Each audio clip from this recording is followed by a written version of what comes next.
Hello everybody, how we doing? I've got an Archmage Cremation Necromancer build here for you today that's been very successful for me in hardcore, and successful enough that it actually motivated me to make a YouTube video, which I'm sure you're aware is a rather rare occurrence. So, I'm going to go through every gear slot that I have here on the build, as well as a little bit about the passive tree and the core concept of the build, and then I will splice in a 2020 Simulacrum run, or at least the later portion of it, because waves 1 through, say, like 14 or 15 are not particularly interesting.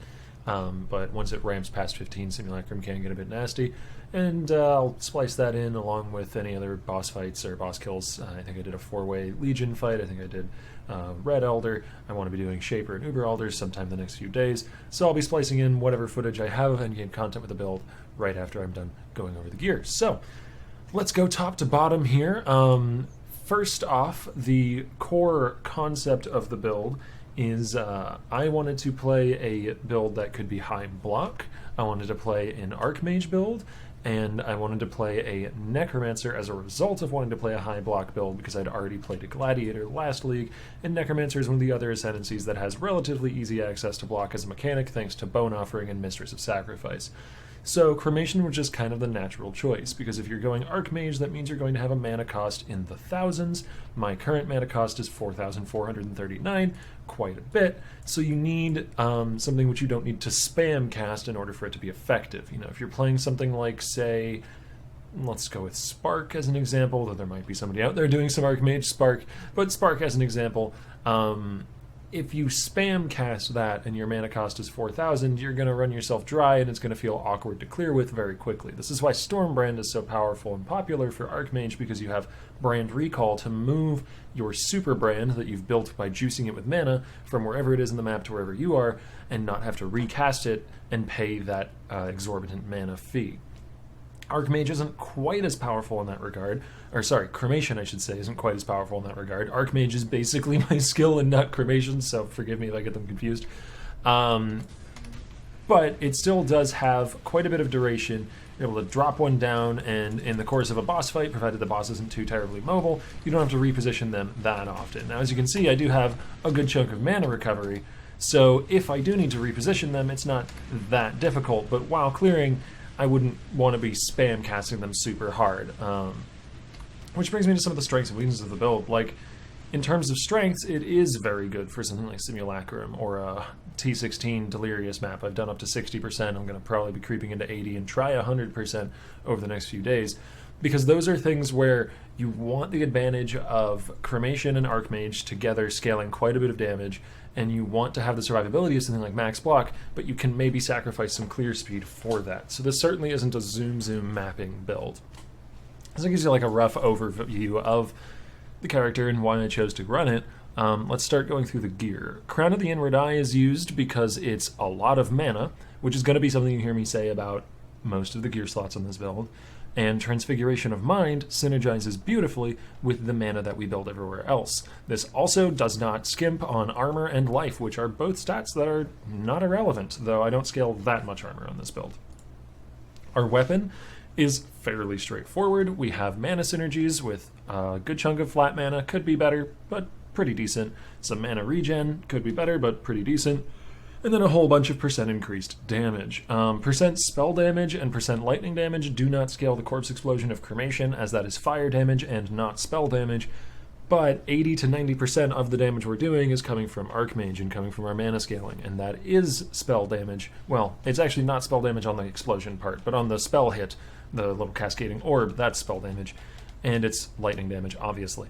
So this weapon is perfectly acceptable, could be improved. Very important, though, that it has the trigger effect, as that triggers our Bone Offering, it triggers a Wave of Conviction for bossing, and a Cold Snap that we'll get to later.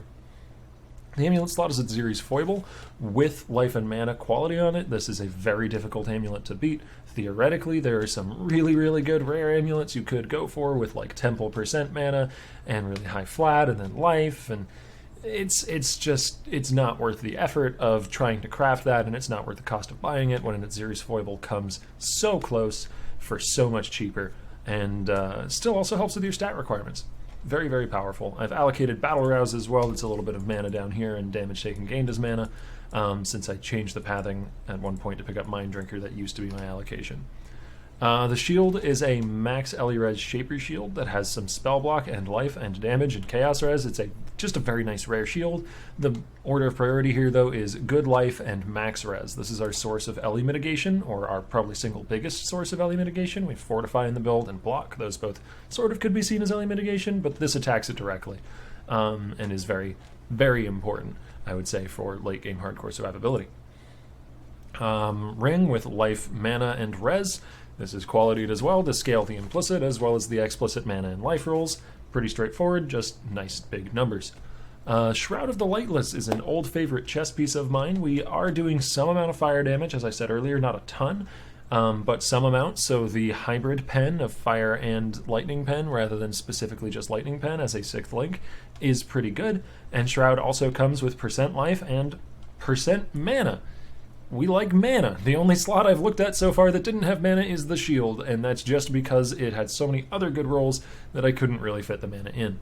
But yeah, this has flat mana, it has percent mana, and it has even additional further flat mana on this jewel, and then mana scaling based off how many hypnotic jewels you have, which really in this build is only getting 2 additional percent, but this is 16% mana and 50-something flat mana, as well as life and a cheap easy 5 link. Though I may start double corrupting these. The 25 mana is worse than percent damage or max res as an implicit, I'd say. Pretty straightforward ring, life, mana, res.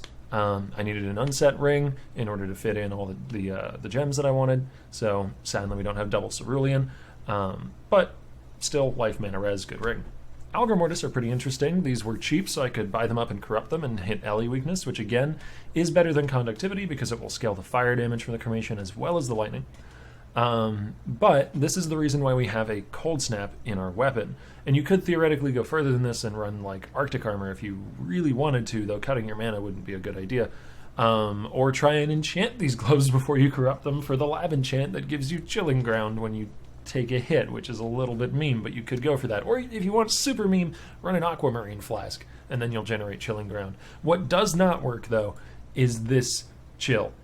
Corpse Pact does not scale Algar Mortis, or it does not activate Algar Mortis, I should say. I've gotten that question a number of times on stream. That's why we have a Cold Snap in the weapon.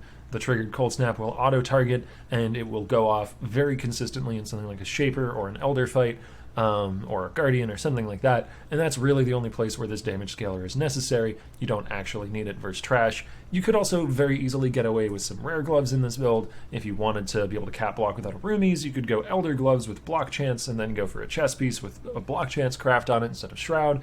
I just really like Algar Mortis. I think they're neat, and they were also cheap and easy to buy up and corrupt for Ellie weakness. Belt, life, res, mana. Pretty straightforward. All the jewelry slots are going to be life, res, mana, except for the foible. And boots, life, res, mana, and I also was lucky enough to get a little bit of dodge on this, a little bit of spell dodge. It's not exactly super necessary, but it's nice. What is fairly necessary is running Uberlab until you hit the mana regen if you've cast a spell recently. Enchant, that is fairly significant, and will make the build much more comfortable. As far as jewels go, we want 3 Fevered Mines. You can see 1, 2, 3 here. You can certainly get away with 2. You're going to have enough damage for endgame with a couple of them, but it's going to feel a little uncomfortable as you get into Wave 20 Simulacrum Kosis spawns, or if you get into like 80% Delirious T16s, like the real upper echelon of what endgame can be pushed to, or at least the beginning few steps of that. You probably want the 3rd Fevered Mind, and the build can definitely maintain it if you have solid gear across the board. Otherwise, I have an Intuitive Leap here, which I actually may swap for an Unnatural Instinct.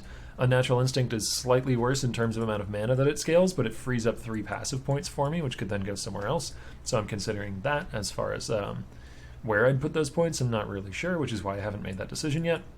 And over here we have a large ring Thread of Hope that allows me to pick up Spiritual Aid without spending the exorbitant 4 passive points to reach it. We can also get a little bit of AoE, some extra life, and a little bit more mana. This is still a damage increase despite the reduced mana cost of skills, because the percent increased mana outweighs it in terms of how much it scales my mana cost. And then up here I've got a Cluster Jewel that gives a bit of life and a bit of mana, and a Jewel Socket to socket in Disciple of Kitava, which comes from Kitava's teachings, and gives me 5% of life and mana recovered every second by eating a nearby corpse. The downside is basically never active, because in order to do my damage, I need to consume a corpse. I place Desecrates and then cast Cremation on them, and that generates a corpse, which I then eat. So yeah, that about covers it. There will be some footage of gameplay right after this. It's going to be starting now, and I hope you find the build interesting, and I hope to see you in the stream sometime. Thanks for watching.